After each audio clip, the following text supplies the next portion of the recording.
All right, welcome to the Online Course Masters Show. Phil Ebener here with Jeremy Deegan, and we're going to jump right into it. Today we're talking about tips for recording your course. The past few episodes we've talked a lot about the equipment you need and we recommend for making your course. These are just some ideas. We've got 9 tips, maybe even more if you keep listening and if we come up with some more about how you can just have a better record day. So as always, make sure you subscribe, like this podcast, share it with your friends.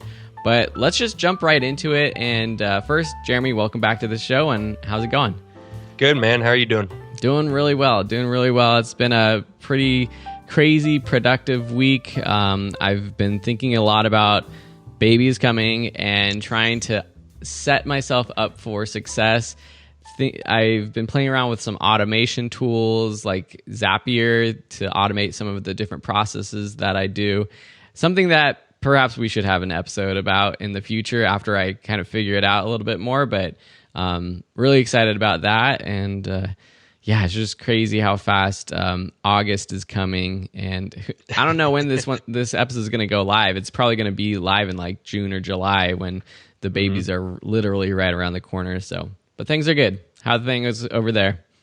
Really good, man. Family's doing good. It's the end of the school year right now, so just wrapping up into the school year type stuff. Everything's closing and getting ready for graduation ceremonies and a whole different aspect of the kid thing. So it's going to be exciting to see when the babies come and to watch her grow through there, because it's it's kind of cool. You get to see my growth through online courses, and I get to see your growth through the family side of things. So it's going to be totally awesome. What are your plans? What do you do during the summer? Do they just hang out at home and you got any help or anything with them? Or we haven't put them in summer camp. We thought about it this year, but I don't think we're going to. I think we're going to hold off. This was the first year where both kids were in school all day because my daughter started VPK. So this year, I think we'll just have them home. Next year, we might put them in a camp, but there's a water park close to where I live, and we usually get like seasonal passes. So we go to the water park. I was going to say we also go to the beach, which is where the park came from. The beach is right down the road. So we just do a lot of summer activities. We like to camp and go to the beach and stuff like that. So it'll just be fun. Nice, relaxing summer for everyone. Yeah. I mean, when I was a kid, we always just stayed at home and ran around neighborhood all summer long. So summer camp, I guess it was kind of a thing, but I never did like an actual summer camp when I was a kid. But I always missed out because I feel like in the movies, it's like that's what you do in summer. You go to summer camp. Right. No, I remember going to the beach and like playing like the Super Nintendo. Yeah, exactly. Yeah, like all day. Cool. Well, enough with our family life. Let's get back to creating online course masters out of our listeners. So as I said, we're going to list 9 tips that we came up with for how you can have a better record day. So jumping into it, my first tip is to dedicate an entire day just for filming. And if not an entire day, just half a day, as much time as you can. And really the reason behind this for me was just so that you're in the mindset and you can prepare for filming. You're not distracted by other things. I mean, I know how hard it is myself to think like, today I'm going to film some lessons, or today I'm going to create a YouTube tutorial or whatever. But then you get wrapped up into checking emails and responding to student questions and all the other things that we do as online course creators. So you really need to dedicate an entire day for filming. Yeah, so I don't know. Have you had any experience when you created courses with kind of that? Yeah, I think it's a good one, especially because there's going to be things that might happen while you're setting up. I know for me, it always takes a little bit to get into the rhythm of things, setting up the lights, the camera, the microphones, testing it out, making sure everything's working properly. So that takes a little bit of time. And then once you begin filming, like if you get interrupted or you have to stop and do something and come back to it, it seems like it takes longer to get into the habit. Talking about the family thing, you'll learn this quickly, that you will definitely need to dedicate some time where you tell your family, hey, I'm filming today. I can't be interrupted. And it's kind of a harsh thing to say, but just little like 5-minute breaks of going to do something can take you out of that frame of mind. So I believe dedicating an entire day and letting, those around know, hey, I'm going to be filming today, hold my calls or don't come in the room if you can, that kind of thing. It is very beneficial. Yeah, totally. Now that, it's good to have like a separate space. I converted my garage to my office, so that is super helpful. But I can imagine having a family and trying to keep things quiet and figuring that out is tough. So yeah, definitely trying to figure out a time when it's best for you to record where it's going to be quiet and have that space for yourself is good too. My next tip is to do a test recording before you actually start recording your lessons. And this is just from personal experience where things were off. Maybe the mic wasn't plugged in or wasn't turned on, or the focus was off or something. And then I get back to the computer and I start editing and I realize, wow, the focus was off, or the lighting was off a little bit, or you could see like something in my background that I didn't want to see. So really, I think that you should do a test recording, bring it into the computer, look at it, listen to it, and see if there's any things that you need to change. Yeah, that one always happens on your best take. So guaranteed you will like be flawless, and then you'll look and you'll say, oh man, it was recording through my, my MacBook microphone and not my actual microphone, and it sounds horrible. So yeah, the test recording is definitely something very important to do, just to make sure that everything looks right and sounds good. And then I want to ask you about the next tip.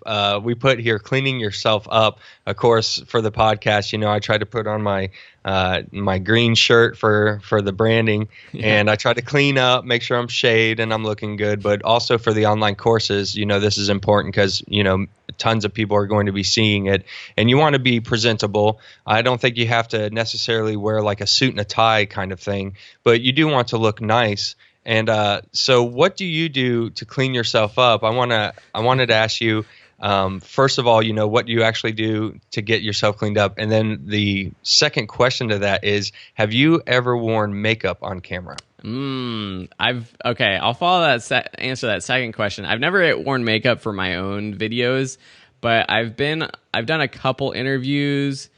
I think I actually did an interview for Udemy for one of their commercials that they had like a couple years ago when I lived up in Berkeley. And then I feel like there was another time when I was on camera for something and they powdered my nose, but it's just for the shine. It's not, I wasn't like accentuating any, my cheekbones or anything like that.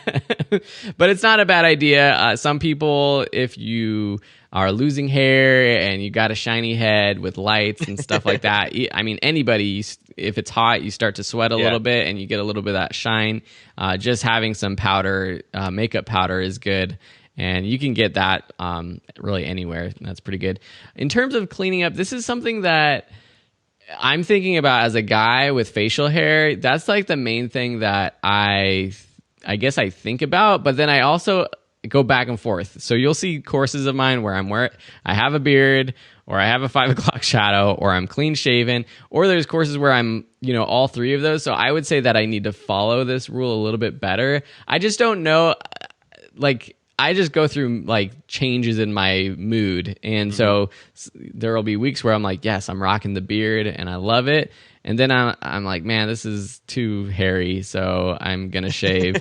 and it's weird because like I'll look back on my courses from a few years ago, and sometimes when I'm wearing my beard, I'm like, okay, yeah, I look pretty good. Like look a little bit more like older, because I look pretty young, I guess, especially when I was starting filming courses. And so having the beard was nice.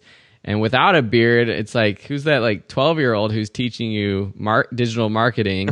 Right, So, right. like, I don't think this one matters so much, but I usually try to at least keep it uniform through that course. yeah, I think So that's a like good if I idea. got one course where like, my hair is like, down, and the next course it's up, or you shave off your beard and then you grow your beard. I don't think that matters so much. And I don't think it matters so much in between the course either, but I usually try to keep it uniform. So if I have a beard at the beginning of the course, by the end of the course I still have the beard. Like it's Yeah. not like you're seeing it like come and go and scruffy one day and it looks like I just got out of bed the next day type of thing. I do like trying to brand myself a little more. I've been doing this a lot more with my more recent courses that haven't been published yet, but like I will like literally try to buy clothes or t-shirts to the branding of that course. So if Yeah. I'm using a lot of like red slides and the logo's red, like I'll try to find something with maybe some red in it and just kind of tie it together. I think that's kind of a cool idea. Yeah, actually, a couple more things about that I was just going to say is you have to make that decision to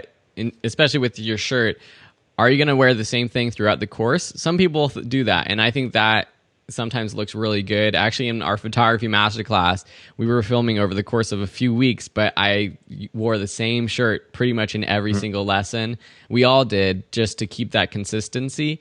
And depending on your style, you might want to wear like something more professional, a collared shirt, a suit, or you might want to wear a t-shirt. I don't think there's anything wrong with wearing a t-shirt or being a little bit more casual, but it has to go with your brand. And perhaps maybe with different types of courses, it works better. If you're teaching like some, millennial course geared towards like millennials or a younger audience, wearing a t-shirt is probably totally fine. If you're teaching a more, historical, educational course, something that's a little bit more branded towards an older, more professional audience, you might want to wear a collared shirt. So that's a decision you have to make for yourself. But I think the consistency is the main thing, is to be consistent throughout at least the entire course, but also perhaps across all of your courses to have that sort of brand. Right. Yeah, that I definitely agree with that. To go with whoever you're speaking to definitely helps. And then, try not to change it up like in the middle of the course. You're wearing board shorts and a t-shirt, and then the next slide you're wearing a suit. It just throws people's minds off, I think. Yeah. For the next tip, we have stand while you're recording for more energy. I think this doesn't apply so much to me. I've always stood just because I have my camera set up in my room, but I know that, some people do record like at their desks. I think maybe the first course I did, I actually recorded at my desk. And so why do we have standing for more energy? Does that really make a difference? I find that for myself, and I've heard a lot of people say this too, that when they're standing up, they just are a little bit more engaging and have a little bit more energy while they're speaking. And it's easier when you're sitting at your desk to be a little bit more monotone and not as interesting. I mean, I say this while we're both sitting down at our desk doing this podcast, which is nice to be doing this when we're like, we want to be comfortable while we're doing this, and standing for an hour or more recording a podcast can be a little bit tough. But I definitely find that when I'm standing up, I do have a little bit more energy. And the thing about, I guess this is another tip, is you need to have like extra 50% more energy while you're speaking, because the camera really dumbs that down a lot. Yeah. So like you might feel like you're being a little bit really energetic and enthusiastic, and it might feel like you're being a little fake, but when you look at it while you're editing, it's going to come across really well, and you want to have that sort of extra energy while you're actually talking, and that comes with practice. But that's one of my biggest mistakes, or the biggest complaints about my courses, especially the earlier on ones, was he's so monotonous, he's so boring, he has no inflection in his voice. Yep. And so that's something that I try to do a little bit more. And I think for me, standing helps, and also just really being conscious of putting out a little bit more energy and enthusiasm while I'm talking. Yeah, that was a hard one to learn, and I think everyone has to learn that one. I think you have to go through that because I don't think anyone gets and starts recording and knows that right away that you got to have that extra energy. Hmm. And like you said, it feels I don't want to say it feels fake, but it feels very weird when the first time you do it. But then once you watch it, it does sound good. And I always think back to like school, like who was more interesting, the teacher that was like engaged and like moving around and doing things and getting the people involved, or the guy who just stood at his like podium like monotone voice, Hmm. what's that movie? Is it Ferris Bueller, like hello everybody, thank Yeah. you for taking my course, like it will put people to sleep. You got to be somewhat energetic. And Hmm. so yeah, and then now you have a standing desk, right? Yeah, so this is nice to have a sit stand desk that mine just cranks up, but they have some that are electronic now. I think even IKEA has one. So I know there's IKEAs all over the place. But I'll often during the day just move it up and down to stand for a bit. But also when I'm recording my screencast videos on my computer, I'll try to stand for most of those. And have you found that makes a difference? Like when you raise it up and you start standing, do you feel a little more energetic? I do, and I don't know if that's just me, but I do. I feel like I feel just a little bit more energetic, and yeah, I don't know. Yeah. Now you did a cool video on this. I just want to throw this in real quick. If you can tell people where to find it, where you actually showed your setup. I thought it was really cool how you had your lights and your computer and everything attached to the desk so that it didn't matter if you were raising it or lowering it. It always kept that same kind of look and feel. Yeah, that's on the YouTube channel. So if anyone goes to the Video School Online YouTube channel, search for setup office, something like that, you'll find my behind the scenes look at my different setups. I've done a few throughout as things have changed. I have a video specifically about my desk, about my desk setup, and then I also have a more recent one that was like a whole behind the scenes of my garage studio that I'm working in right now. Nice, So you can awesome, check very that out. good. So what's the next tip? So our next tip, which I guess is 5, maybe 6, who knows, it's to have some sort of cue to when you make a mistake or you have a good take while filming. And that can be a clap or a snap or 2 or 3 claps. And really the reason why I do this and suggest this is to speed up your editing workflow.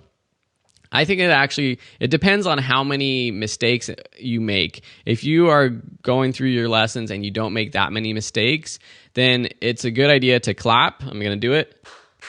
Something just like that. And when you're editing, you can actually, with most programs, see the waveforms of the audio while you're editing in your timeline on the editor. And you'll see a spike when those claps or those snaps are. And so you can go straight to those and know that that was a mistake. If you are more prone to making lots of mistakes, then you might want to use the clap or the snap for when you actually have a good take. So you just go straight there and you know that's a good take. Or you could have one clap for a mistake, 2 claps for your best take.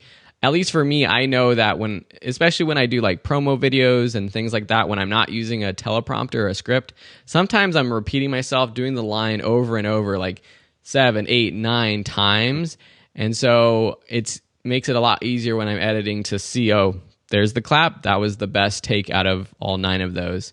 And yeah, do you use anything like that while you're filming? Yeah. Oh yeah, I've definitely used it in numerous different ways. You use the clap or the snap, like you said, to find the mistakes, and it becomes a little more important when you have like longer videos, I think too. Like if you're shooting a 1 minute, 2 minute video, I typically can just bang those out and not have too many mistakes. If it's like a 5, 10, 15-minute video, you're going to make mistakes naturally. And so having those in there help. I've also have batched recorded lectures before. So I will stack maybe 3 or 4 scripts into my teleprompter. And then I can actually like just turn it on and record and then put a clap or snap in between those lectures. And I know that those are the break points for those lectures to splice those up. And what that does is it keeps me from having to like stop and stop everything, stop the recorder, stop the microphone process, and then turn it on again. So I might like record like 4 at a time, and I'll use the snap method in between to kind of show me where I can splice those out a little easier. I like that idea. And this is a good habit to get into as you grow, and potentially if you start outsourcing some of your video editing, so that you have a method that you can explain to an editor. Here, if you see the claps, that's the good take. Just because I know as a video editor, if someone hands me a file that some of our lessons are takes of 10, 15, 20, 30 minutes long, I'm going to have to listen through that whole video to edit it, and that's a lot of time. So a 30-minute video might take, just an hour to watch through and edit out mistakes, versus if you have some sort of method where you clap when it's a good take, that could cut down a lot of that time and save you a lot of money if you are hiring an editor to edit your videos. My next tip is kind of something that I always forget to do, but I threw it in here. And that's for when you're at the very end of your lesson, continue to look at the camera, and you don't have to do some sort of cheesy, awkward smile. But I find that and maybe this is just me, but a lot of times I'll stop talking and then I'll look away, or I'll look like I'll start walking towards the camera to turn it off or whatever. And so at the end of that lesson, when I'm editing, I don't have enough room to put like a fade or anything like that. And also, so you want to have enough time to be able to fade out, and so it's not like an abrupt cut at the end of your lesson. But also, this is a good opportunity to just pause, smile at the camera so that you can get a good screenshot for like YouTube videos or YouTube tutorials.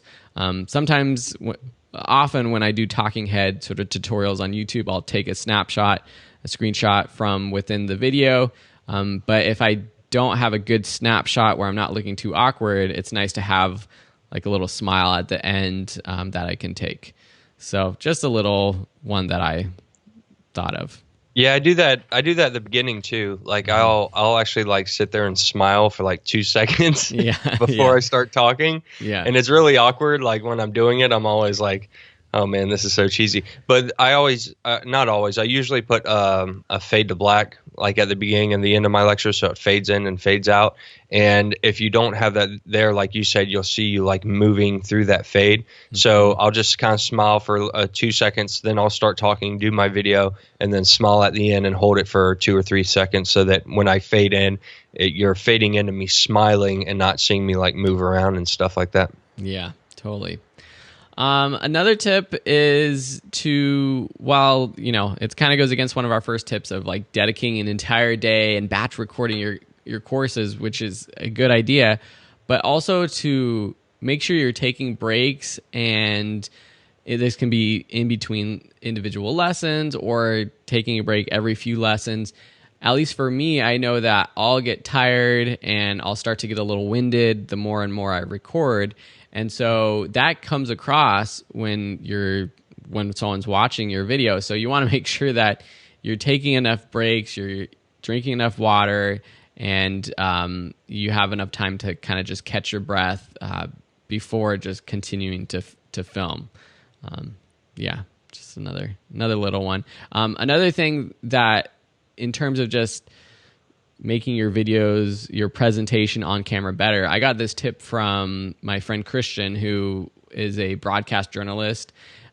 He used to work on one of the news stations up in San Francisco for a while, and we actually put together a course on having better camera presence. And one of the tips he had was just letting us know that it's okay to pause on camera to get your thoughts and to make sure you're, saying your sentence fully. You're not umming and erring too much, but it's okay to just have a little pause. You don't want to necessarily be rambling and talking fast, saying sentences, run-on sentences all the time. It's okay if you forget what you're saying to just pause. And this can also help a lot of new instructors ask me, like, if I'm not using a teleprompter, how do I like get through an entire lesson without so many mistakes? And I think it's just knowing that it's okay to, while you're filming, pause. And it's good to have those kind of inflections in the sentence too, to kind of reinforce an important point that you're talking about. So that's, I guess, that could be a separate tip, is to make sure you pause, and like if you're trying to get a point across, just pause, and that makes it sound a little bit more important. Well, yeah, the good thing about silence is that it makes people stop and listen. I know this from podcasting, when I'm listening to a podcast and it's going on and on and on and on, eventually you just kind of get used to that person talking, and you just kind of zone out and you don't pay attention to them as much. So whenever you like pause and leave a silence there, when you've been hearing someone talk for a long time and then all of a sudden there's this great big pause, you tune in to what's being said. So it's really cool to do that, like before like a big thing that you're about to talk about, or an important, step or task or whatever, to actually create that pause before that. So now the next tip that we have is interesting, because I've jumped back and forth on this before, and I'd love to hear your what you feel about this. And it's recording your course in order for, like, say, the lessons. Mm-hmm. Now, I've done this both ways, and I can't say if I like one over the other. Naturally, you want to record them in order because you're taking them through step-by-step processes, and you want it to make sense. And you don't want to skip ahead and talk about something that maybe wasn't there when you go back and record that first lesson. Mm-hmm. So, most courses, I would say I record them in order. We're going to do this, and then this, and then this, and then this. And then as you go through, it makes a lot of sense. However, I have found also that sometimes I will jump ahead and record things out of order. And typically what it is that I'll record the main content of the course first and get an idea of the things that are going to be said in those lessons. And then I'll go back and I'll create like the intro videos and the outro videos and all that stuff at the end, because I'll already know like what I've recorded, and I can talk about that a little better for the intro video. So what are your thoughts on that? I think that's probably the best way to do it, actually, is to leave the promotions and the introduction to the course till the very end, so that you know exactly what you've taught in the course. Things might change. You might write a script or an outline for a promo video, record it, but then you record your entire course, but think of a few new lectures or even new sections that you want to add to the course, and that doesn't get included in something like the promo or the intro video. So I think what you said is exactly why I added this tip, and that's, you don't want to be talking about something in a lesson that confuses a student, that hasn't been covered yet. Because, and I have a specific example, we created the photography masterclass this time, and we tried to shoot everything in order, but there was one lesson where we had gone out and we were doing like a demonstration, and I think Will or Sam, my co-instructors, they were talking about some setting or technique, and they just mentioned it, but we hadn't explained what that actually meant yet in the actual content of the course. So it was some sort of definite, it wasn't like aperture or shutter speed, but it would be like if we just mentioned like, oh, change your aperture to blah, blah, blah on your camera. But this lesson came before the lesson on explaining what aperture actually is and how you change that. So I think that's the main point, is to make sure it's easier if you're recording the course in order, but if you're not, just make sure that you're not using definitions or words or things that haven't been explained yet to the student. Yeah, and this is might be like another off tip to that tip, is I usually try to make my lectures now kind of like contained within themselves. I've gotten a lot better about not talking too much about like other other lessons or other lectures, or I try to like I guess the best way to describe it is I could take any one of my lessons and stick that on YouTube as its own individual video. Yeah. And people would be able to follow along. Now, I mean, for the most part, there's going to be times when this isn't applicable because you're teaching a whole course and things need to be fit together. But I try to make it where I'm not talking too much about outside things that you would have to go watch for it to make sense, like you're saying, like the aperture thing. So Yeah. I think trying to contain those within themselves is a big part of that. I like that a lot. And that also helps if you need to reorder lessons or sections later on, which sometimes happens. You might have this idea where this is the perfect order for all my lessons, but then students are, you get feedback and you want to change it up later. And so having those self-contained is better than being like at the end of your video is like, okay, in the next section, you're going to learn this, but then you end up moving It's things not around. there. Yeah, exactly. Yeah. And then, so finally, the last one is more of a technical type tip, but I think this one's pretty important, and it's not using any type of autofocus or what is the one when it does the gain automatically? Gain or auto exposure. Yeah, or not doing it. auto gain for audio too.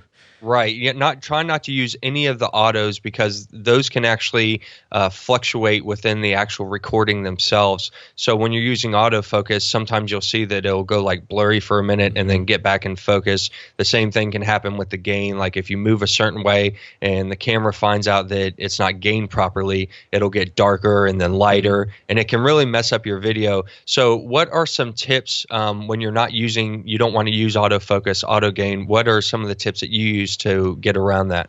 Well, that's the problem, is that if you don't use autofocus or these auto settings, how do you set up a camera to make it look properly for yourself? One is just to do the test record thing where you start filming, you set it up as best as possible, you film yourself, check the focus, check the levels. But I was doing that like before, where I would be doing 5-10 tests before I got focus exactly right. So the best thing is to have a friend or a family member who can just come in really quickly, make sure focus is sharp, make sure the exposure looks good while you're on camera. So that is ideal.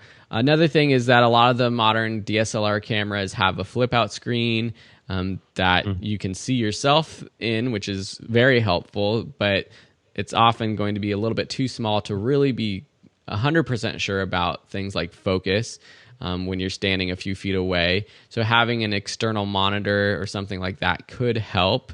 But the technique that I use is using a spare tripod. Some people have done things like taping a string with a ball to the ceiling, which sounds a little bit more difficult, but I'll just use like a spare tripod or a stack of books or something and place it exactly where I'm going to be, go focus, and then remove that tripod, and that's exactly where I'm going to stand. I'm going to put a piece of tape on the floor or something so that I know that's exactly where I want to stand. I don't want to be 2 inches in front, 2 inches behind it. And of course, do a test though. Still, you want to test it out, bring it into the computer and see how it looks. I guess the thing is, with a lot of modern cameras, people are going to be listening to this saying, but Phil, like modern cameras, the latest ones have face detection, autofocus, and all these features. And that's completely true. A lot of great new cameras are really good at autofocusing. But if you're doing a talking head video where you're just going to be in one location at one time, it's much safer to not use autofocus, to use manual focus and lock it down so that nothing's going to change it. You never know if the camera is going to, adjust, and you don't want to see that in the middle of filming. Yeah, and I wanted to throw in a couple extra tips of some things that I used there. You talked about, the DSLRs being able to flip the screen around and seeing yourself. I have the Canon Rebel series, and it actually comes with software that you can actually control the camera from the software. And in doing so, you can hit the record button and everything from your computer, and it also shows you what the camera is seeing. So typically what I'll do is I'll set that computer close to me out of the shot of the camera, and I can actually focus from the camera using that software, and I can see myself real time there. Before I started using that, something I would do, you talked about the spare tripod technique. I use a tripod like I use a mic stand type thing, but my daughter, she's 5 years old, so I'll go get one of her dolls, and I'll put the doll on the actual tripod and use that to focus, and it works really well because the doll has very human-like skin, and the eyes of those dolls really, really mimic like a human eye, like the glossiness, the shininess. It has the little iris and everything that you can really see the fine detail. So I will put one of the dolls on the tripod. I'll go to my camera. When I first started with a DSLR, I didn't know this, but if anyone doesn't know this at all, the Canon Rebel at least has a magnification feature where you're not actually zooming the camera in or out. It's just magnifying what's on screen. And so you'll see like the wide shot, but you can magnify into like the eyeball, and then you can do your focus. And then once you know that that's set, the rest of the focus for the face is really good. So I recommend that if you don't have like a little baby doll, go to the store and get one. I like it. Whatever it takes. And I mean, focusing on the eyes, that's the goal. And sometimes with these DSLRs and the lenses you're using and the settings you're using, your eyes can be sharp and focused, but the tip of your nose might be slightly out of focus. And so there's settings you can change. I don't want to get too technical, but having a larger f-stop, which is the aperture setting that I was mentioning that we teach in our photography class, that larger f-stop actually creates like a deeper depth of field, meaning more will be in focus. And so using that kind of setting will help. And I like having like a blurry background in a lot of my videos, but I don't want it to be too blurry if it makes my face sometimes out of focus, if I'm just leaning in or leaning out just a little bit. So always try to focus on the eyes. I say that's a good tip. Cool. Well, these were our 9 tips that we wanted to run through. I hope that these help. Was there anything else, any other ideas that you thought about while we were chatting, Jeremy, about how people can film better? Just be presentable, be happy. We talked about smiling. Just smile while you're talking throughout the camera. It actually increases your energy. It makes you like just look more presentable. Have fun with it. Don't be scared, and do it a bunch of times, because when you first get on, you're timid. But just get on and have fun. And if you have any tips that we missed or something you want to talk about or ask us about, don't forget to go to the Facebook group for Online Course Masters on Facebook. You can also go to the onlinecoursemasters.com website and click on the community button, and it'll take you straight there. And pop in and just let us know any tips that you have that help you whenever you're recording your course. Yeah, no, totally. I think the number of people in this group is growing rapidly. I'm checking really quickly. We've got over 2,000 people now in the group, which is awesome. And there's always people who are asking questions, and there's lots of people who are available to help you out and give you even more advice. So anyways, thanks so much for watching and listening to this episode of the Online Course Masters show. I hope you're enjoying them. And if you are, please leave a rating and review wherever you're listening to this. You can also subscribe on Apple Podcasts, iTunes, Stitcher, Google Play, really anywhere. And of course, also over at the Online Course Masters website, onlinecoursemasters.com, you can subscribe to get an email with the latest episodes. So, Jeremy, thanks so much. We'll talk to you later, and everyone listening, have a great and productive week.